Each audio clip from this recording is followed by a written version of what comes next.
અલે તું મારું કહેવાનું કેમ નહીં માનતી? નહીં જવાનું તને ના પાડી તો શું કરવા કે નહીં જવાનું? ચાલ અલા મમ્મી યાર આ મારાથી બીતી કેમ નહીં કોઈ દિવસ યાર? એના માટે તારે બીજો જન્મ લેવો પડશે, એ પણ વંદો કા ગરોડી બનીને, તો મેળ પડે કદાચ. ના ચાલે. મમ્મી આજના સમયમાં બધા પાસે આધાર કાર્ડ હોવું જરૂરી છે. અરે અત્યારે એટલી મોંઘવારી વધી ગઈ છે ને, આધાર કાર્ડની જરૂર નથી, ઉધાર કાર્ડની જરૂર છે. વાત તો સહી છે. એક જમાનો હતો, અમારો ફોન નીચે પડતો ને તો બેટરી બહાર આવી જતી હતી. એ બરોબર, પણ અત્યારે અમારો ફોન પડે ને તો કાળજુ, લીવર, કિડની, ફેફડા બધું બહાર આવી જાય.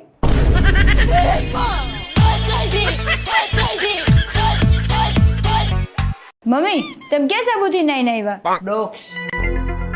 એ નવો સાબુ છે? ના ના, હવે ડવ પતવાયો તો લક્ષની જોડે ચોંટાડી દીધો.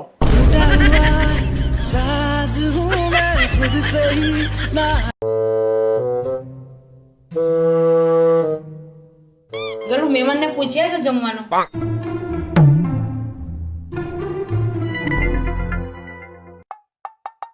તમે જમીન આયા કે ઘેર જઈને જમશો?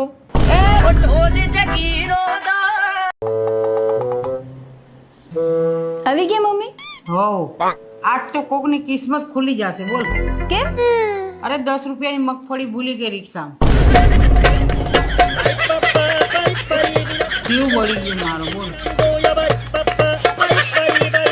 જો બે વ્યક્તિના વિચાર ના મળતા હોય તો જરૂરી નથી કે દુશ્મન હોય, પતિ પત્ની હોઈ શકે ને. જેટલી વાર આપણો ઝઘડો થાય એટલી વાર હું જ માફી માંગુ.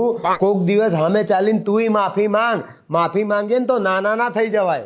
ના રે ના, મારે કોઈ રિસ્ક નહીં લેવું. આમાં સોફામાં બેઠી છું ને તો નીચે મારા પગ નહીં પહોંચતા. અલા હા નહીં, આટલો બધો ગેપ છે. હું માંગી લઈ માફી. ગલું હાલને ફરી આવીએ ગાર્ડનમાં. ના ના મમ્મી બીજી છું. અરે હું તાર સસરાને ત્રીજી છું, એમાં શું થઈ ગયું? ગાર્ડનમાં તો જવાય.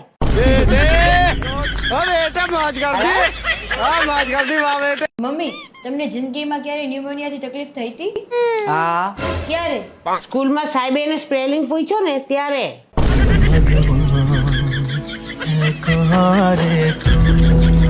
મમ્મી આજ તો માહિરાની સ્કૂલની ડાયરીમાં નોટમાં લખેલું આવ્યું હતું કે માહિરાને નવડાવીને સ્કૂલે મોકલો એમ.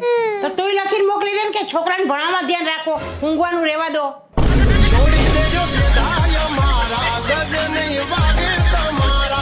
મને કે કાંટાવાળા રસ્તામાં તમને કોણ સાથ આપે? પતિ. તો ભાઈ બેન? પ્રેમી કે દોસ્ત? ચપ્પલ સાથ આપશે. દર વખતે ઇમોશનલ થવાની જરૂર નહીં. પ્રેક્ટિકલ હોય ક્યારેક વિચારો